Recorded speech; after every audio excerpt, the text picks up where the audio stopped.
Well, let's turn now to the latest on the turmoil inside the Conservative Party of Canada. One day after a majority of the caucus voted to dump Erin O'Toole as leader, Manitoba MP Candice Bergen made her debut as the interim leader today in the House of Commons. Bergen was chosen by caucus last night to lead the party until a permanent leader can be chosen to replace Erin O'Toole.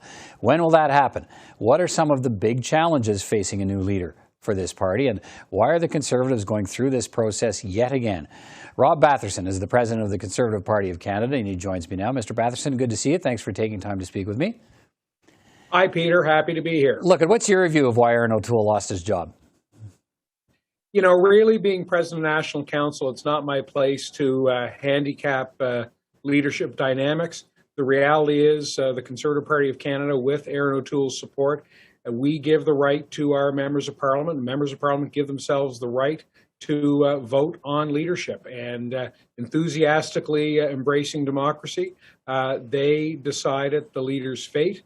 They have that right. We respect the outcome, and now as a party we move on to putting in place the foundation for a new leadership vote. And I want to get to that in just a moment, but you know, as the party president, you talk to a lot of people. You have lots to say about in terms of conversations you have about the direction of the party and what's needed to keep the party, vital and important to Canadians. In his parting comments, Erin O'Toole said, quote, "This country needs a Conservative Party that's both an intellectual force and a governing force. Ideology without power is vanity. Seeking power with ideology is hubris." Look, a lot of Conservatives are looking at that message today, and some see it as a need to reinvent the party and what it stands for it. Some others look at it and say, look, this is, that Erin O'Toole deceived Conservatives by promising to uphold their core ideas and then sacrifice them after that. So what do you see here as, in those parting comments in terms of what do you think is needed to in terms of selecting a direction for the Conservative Party? Well, I think that's going to be a question that as the leadership race gets running, that leadership candidates themselves will be articulating, will be questioned by our members, and that's going to be an important point of discussion along with others. The reality is we are starting as a party from a very strong foundation. We've won the popular vote in the last two elections.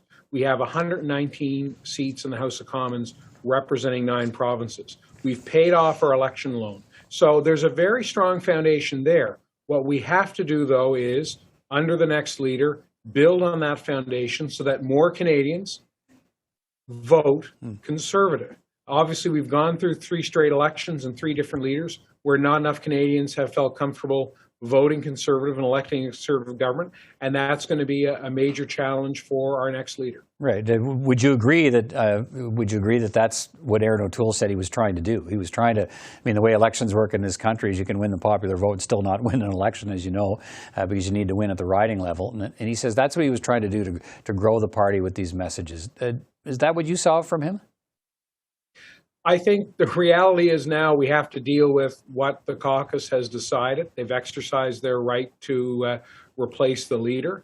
And the lessons of the last campaign, the lessons of Mr. O'Toole's leadership, as well as many, many other issues, will likely be discussed and debated by our leadership candidates. All right, I think from the party membership standpoint, what I'm hearing, whether you were a fan of Mr. O'Toole or not a fan of Mr. O'Toole, Conservatives want to come together.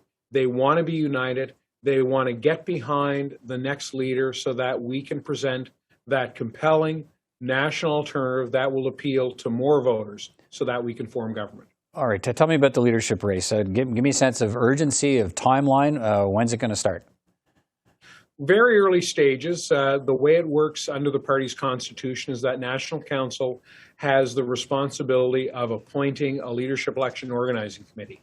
In turn, that leadership election organizing committee will set the rules and procedures and oversee the election. My phone and my email and texts have been going off. There are a lot of Conservatives who want to sign up and help. That's a decision of National Council to make. We're going to spend a little time making sure that we have a fair process in terms of appointing that leadership election organizing committee, and then they will be charged with coming back with rules and procedure and a date for the leadership vote. Keeping in mind, we know from last year that Justin Trudeau will call an election in a pandemic if he thinks he can win. And so we don't want this to be needlessly long. We want to make sure that we get our new leader in place on a timely basis. Okay, so let me ask you, that's part of the balance that the Leadership Election Organizing Committee will be grappling with. Right, and is everybody on the same page to the extent that you talked about, the precariousness of a minority parliament and so on? So is it fair to assume there will be a new leader of the party in place by the fall at the latest? Again, I don't want to get ahead of the discussion with National Council. I don't want to get ahead of the work of the Leadership Election Organizing Committee. I also, and I've made this offer to our National Caucus Chair, Scott Reid, our interim leader, Candice Bergen.